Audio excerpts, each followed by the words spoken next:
안녕하세요. 오늘 당신이 보내주신 자료, 보험기술회사 레모네이드의 2024년 4분기 투자자의 날 발표문을 한번 제대로 파헤쳐 보겠습니다. 네, CEO가 직접 투자자들 앞에서 우리 회사가 바로 보험의 미래다, 이렇게 선언하는 자리였죠. 맞습니다. 자료를 보아하니 당신도 궁금하신 것 같아요. 이 회사가 정말 거대한 보험 산업을 뒤흔들 게임 체인저가 될 수 있을지, 아니면 그냥 그럴듯한 말만 하는 건지. 그렇죠. 그리고 이게 시작부터 스케일이 정말 어마어마하더라고요. 아, 그래요? CEO가 이런 질문을 던져요. 전 세계에서 가장 큰 시장이 뭘까요? 보통 인공지능, 자동차 이런 거 생각하잖아요. 맞아요. 클라우드 컴퓨팅 같은 거요. 그런데 이 모든 걸 합친 것보다 보험 시장이 더 크다는 겁니다. 와, 심지어 전 세계 국방비를 다 더해도 보험 시장에는 안 된대요. 세상에. 레모네이드는 바로 이 수조 달러짜리 시장의 거인들한테 당신들의 시대는 끝났다고 뭐랄까 선전포고를 하고 있는 거죠. 바로 그 지점이 제일 흥미로웠어요. 아니, 수백 년 동안 시장을 지배해온 공룡 같은 회사들이 있는데 도대체 뭘 믿고 저런 자신감을 보이는 걸까요? 핵심은 과거의 자산이 현재의 부채가 되었다는 주장이에요. 과거의 자산이 부채가 됐다? 네, 기존 보험사들의 가장 큰 강점이 뭐였을까요? 전국에 깔린 수만 명의 보험 설계사 조직? 그렇죠. 인적 네트워크. 네, 그리고 수십 년간 운영해온 안정적인 전산 시스템 같은 것들이었죠. 근데 CEO는 이걸 완전히 뒤집어서 봐요. 어떻게 말이죠? 앱 하나로 보험 가입하고 AI 챗봇이 보험금을 지급하는 시대에 그 거대한 인력과 조직이 과연 여전히 강점일까요? 아, 오히려 비용만 많이 드는 족쇄가 될 수 있다. 바로 그겁니다. 아, 마치 스마트폰 시대에 거대한 필름 공장을 가진 카메라 회사처럼요. 정확한 비유입니다. 특히 레거시 시스템, 그 낡고 오래된 전산 시스템 있잖아요. 네네. 그걸 시간과 돈을 삼키는 블랙홀이라고 표현하는데 아주 인상 깊었어요. 블랙홀이요. 네. 이 시스템을 유지하고 보수하는데 천문학적인 돈이 들어가고 새로운 기술을 도입하려고 해도 이 낡은 시스템에 발목이 잡힌다는 거예요. 반면 레모네이드는 백지 상태에서 처음부터 AI를 중심으로 모든 시스템을 구축했다는 점을 가장 큰 차별점으로 내세웁니다. 이게 바로 그들의 창립 논리예요. AI를 통해 리스크를 훨씬 정밀하게 측정하고 네. 그리고 운영 비용을 극단적으로 낮춰서 완전히 다른 차원의 경험을 제공하겠다는 거죠. 알겠습니다. 비전은 정말 거창하네요. 그런데 이런 스타트업들, 특히 기존 산업을 파괴하겠다는 회사들 보면 멋진 비전만 얘기하다가 돈 떨어져서 사라지는 경우가 많잖아요. 그렇죠. 투자자들 입장에서는 그래서 당신들 살아남을 수는 있는 거야? 이 질문이 가장 먼저 나올 것 같은데요. 당연히 그 질문이 나왔죠. CEO도 그걸 정확히 알고 있더라고요. 아, 역시. 2년 전 투자자들이 가졌던 가장 큰 두 가지 의문, 즉 생존 가능성에 대해 직접 답을 내놓습니다. 그 첫 번째가 바로 당신이 지적한 유동성 리스크, 쉽게 말해 현금 고갈 문제였어요. 그렇죠. 이 회사 이러다 망하는 거 아니야? 하는 걱정이요. 그런데 그에 대한 답변이 정말 드라마틱해요. 오, 2년 전 같은 분기에 레모네이드는 6,300만 달러를 우리 돈으로 약 800억 원의 현금을 태웠어요. 800억 원을 썼다고요? 한 분기에? 네. 그런데 가장 최근 분기에는 정반대로 4,800만 달러, 약 600억 원의 현금을 벌어들였다는 겁니다. 잠깐만요. 적자를 줄인 게 아니라 아예 흑자로 돌아섰다고요? 맞습니다. 그럼 태우던 돈이랑 벌어들인 돈을 합치면 거의 1억 1천만 달러? 1,400억 원 정도의 체질 개선이 이루어진 거네요? 바로 그겁니다. 이건 단순히 허리띠 졸라서 비용 좀 아꼈다 이런 차원이 아니에요. 아, 돈을 태우면서 버티던 회사가 아예 사업 자체에서 돈을 만들어내는 회사로 근본적으로 바뀌었다는 걸 숫자로 증명한 거죠. 투자자들한테 우리 이제 굶어 죽을 겁장은 안 해도 된다고 선언하는 거네요. 그렇죠. 생존에 대한 의무는 접어두시죠. 이겁니다. 와, 그건 정말 강력한 메시지네요. 그럼 두 번째 의무는 뭐였나요? 바로 손해율 문제였습니다. 아, 손해율? 손해율은 받은 보험료 대비 지급한 보험금의 비율인데 보험사의 가장 기본적인 체력 지표잖아요. 그렇죠. 이게 2년 전에는 무려 94%에 달했어요. 94%요? 그럼 100원을 보험료로 받아서 94원을 보험금으로 내줬다는 거잖아요. 네. 이건 거의 자선사업인데요. 보험사업 제대로 할 줄 아는 거 맞아? 라는 소리가 나올 만했네요. 그렇죠. 그런데 불과 2년 만에 이 손해율을 73%까지 낮춥니다. 73%까지요? 네.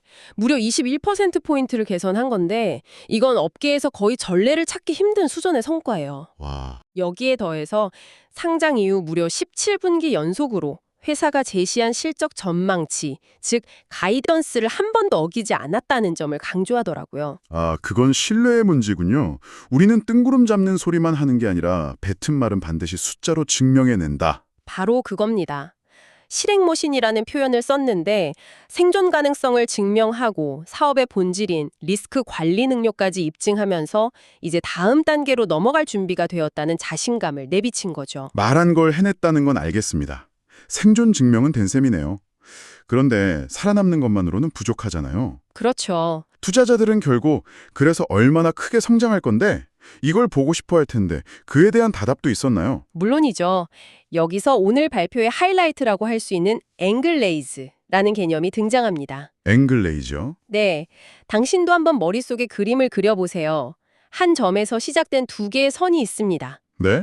하나는 보유 보험료, 즉 매출을 나타내는 선인데 아주 가파르게 위로 치솟고 있어요. 네.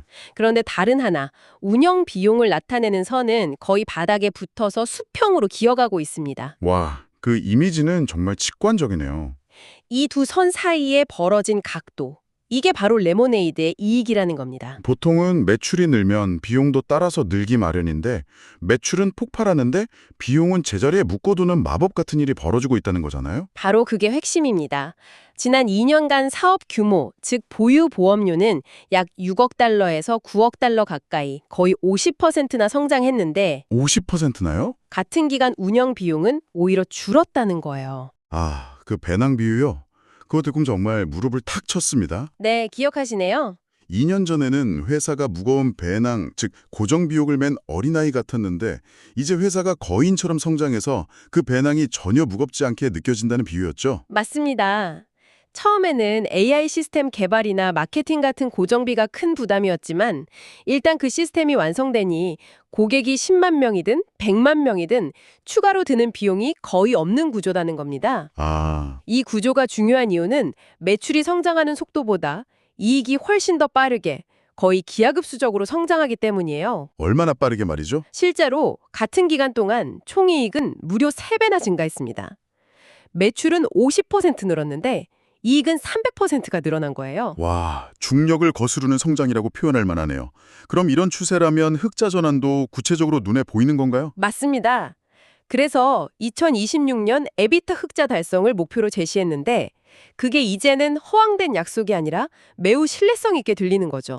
잠깐만요. 에비타 흑자라는 게 중요하긴 한데 이게 순이 흑자랑은 다른 거잖아요. 네, 그렇죠. 그러니까 회계상으로는 아직 손실일 수 있지만 사업 자체에서 돈은 돌기 시작했다는 신호로 볼 수 있는 거죠. 정확히 이해하셨습니다. 회사의 핵심 영업활동에서 창출되는 현금 흐름이 플러스로 돌아섰다는 의미니까 지속 가능한 성장의 발판을 마련했다는 가장 강력한 증거가 되는 거죠. 알겠습니다. 재무 리스크는 해결했고 이익이 폭발적으로 늘어나는 비즈니스 모델도 증명했어요. 그럼 이제 이 강력한 엔진을 달고 어디로 가겠다는 건가요? 바로 자동차 보험입니다. 자동차 보험이요? 그런데 자동차 보험 시장은 정말 거인들의 전쟁터잖아요. 가이쿠, 프로그레시브 같은 회사들은 연매출이 50억 달러가 넘는데 네, 엄청나죠. 레모네이드는 그들의 500분의 1 수준밖에 안 돼요. 뭘 믿고 거리에 뛰어들겠다는 거죠? 그 질문에 대한 답이 아주 흥미롭습니다.